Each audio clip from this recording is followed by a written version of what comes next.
Təbii artıq havalar isinməyə başlayır.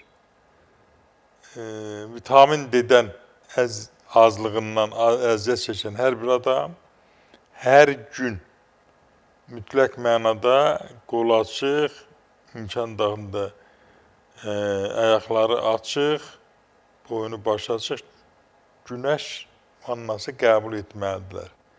Yəni günün altında gəzməlidirlər. Günəş şüaları onlarda vitamin D-nin miqdarını artıracaq.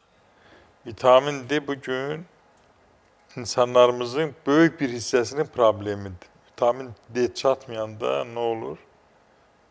Güclü tərləyirlər və orqanizmdə maddələr mübadiləsi pozulur. Ən vacib 2 vitamin var bilirsiniz orqanizm üçün.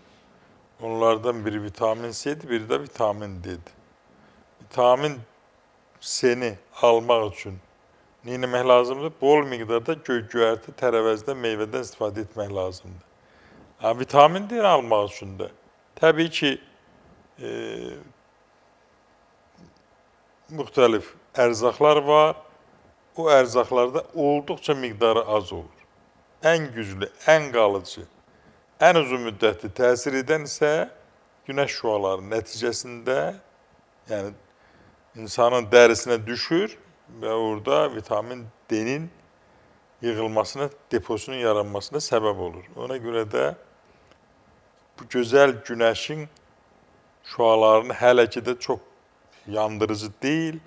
Mütləq mənada özünüz də, uşaqlarınız da, nəvələriniz də bol miqdarda qəbul edin ki, artıq indidən qışa vitamin D-niz yığılsın, depolansın. Vitamin D həyatdır. O mənada da mütləq günəş şüalarından istifadə edin.